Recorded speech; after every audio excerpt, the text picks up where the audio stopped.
Hello, my name is Jamie Moreland, and I just wanted to go over some of the things that stuck out to me the most during our leadership lecture.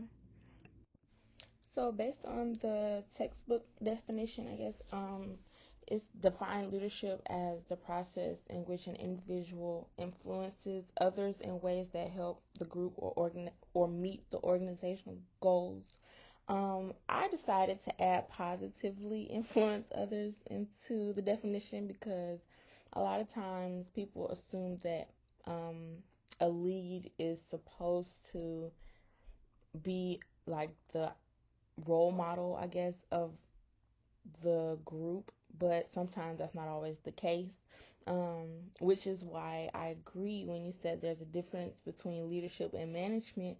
It clicked like, yeah, I can agree with that. A lot of times, like most of the jobs that I've had, there have been leads, and then there's been managers and supervisors, of course.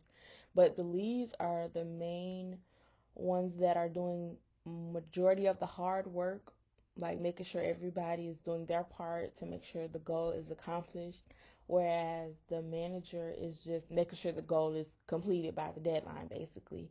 um, and I see that now. I work at a Fulton County courthouse, and I see that often. Like, I was dealing with finance, so I had to do a lot of the financial, responsibilities. So I was the lead as far as making sure the checks were inserted into the system in a certain amount of time, making sure all the payments were right, making sure nobody had overpayments or anything. But at the end of the day, my manager had to sign off to make sure my work was right by the deadline. Like it didn't matter how it was done or like what I did on Monday or what I did on Tuesday, as long as by the end of the week or the end of the month, everything added up how it was supposed to add up. Um, so that just gave me kind of a idea like, oh yeah, there is a difference. So so lead is more likely to take the time to learn everyone's strengths and weaknesses in order to place them in the correct position where they need to be to help build the group so that the goal can be met without any issues. I mean, of course, there's always going to be issues or hiccups or, other problems that come along, but if you have someone that is good with money and another person that's good with time and another person that's good with organizing, prioritizing and getting a list together, you're going to put that person where they're the strongest. So put the person that's good with money in the money department, put the person that's good with time, but so I think the manager's role is just to make sure that everyone's following like the rules or the policy and the procedures to get the job done, but they're not taking the time to learn who belongs where, if that makes sense. We also touched bases on the two different leadership behaviors, which are consideration and initiating structure.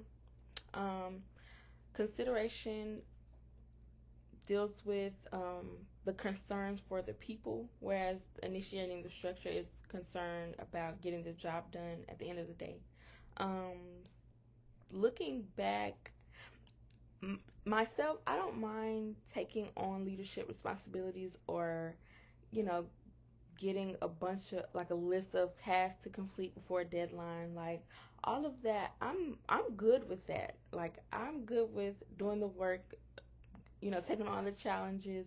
But as far as like managing over a group of people, I don't think that I am equipped for that part. Like I'm good with doing the task, make sure the task is done, make sure it's right, everything, all to the T. But as far as like managing people or dealing with different types of people or how to talk to this people or person or having to discipline this person, I don't think I'm equipped for that part. But you did mention like a task manager, so I think that that would fit me personally the best, you know.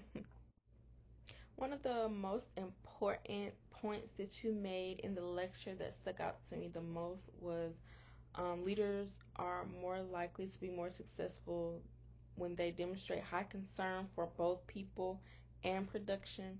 Well, the quote from the lecture.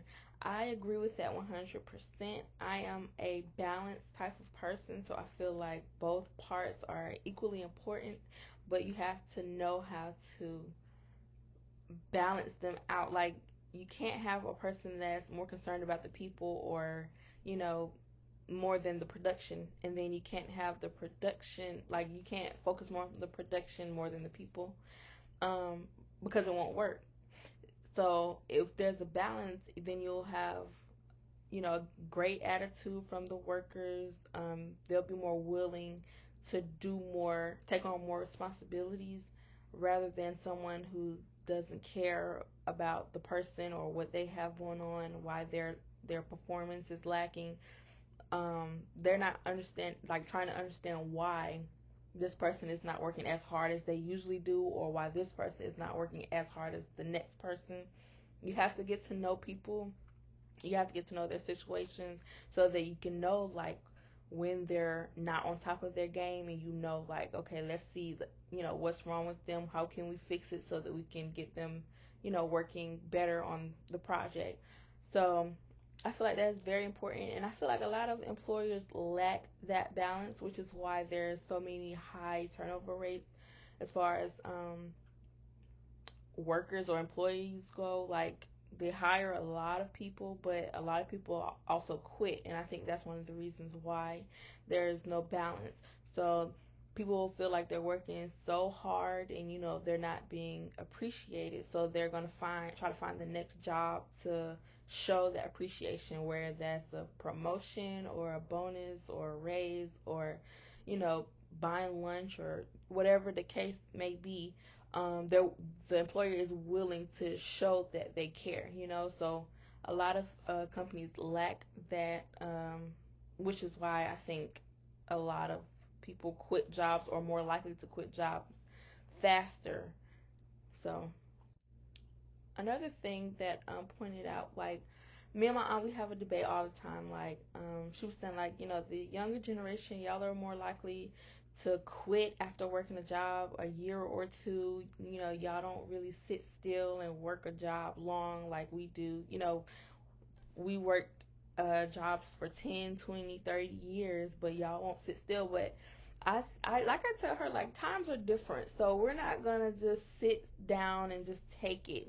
Like, if we want more money and we know that our job is not giving more money at the moment, we're going to try to find something that is paying more money.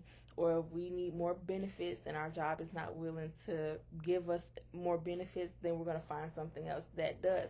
So it's all about showing appreciation to your workers.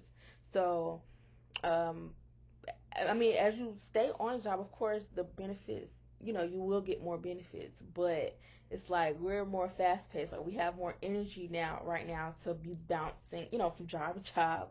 But I'm sure when we get a little older, we're not going to be bouncing around as much. But it's just all about appreciation. We want to be appreciated for our work. We want to be recognized for, we want to be like, we want us to feel special, like, thank you, like a thank you, not, it doesn't have to be directly from the CEO or from the manager or nothing. It's just that thank you, like, here's a little thank you for all the hard work that that you do. We just want to be appreciated, that's all. And so I think, going forward, if that is implemented more, I think workers will be more appreciative of working for a company for 20 plus or 30 plus years.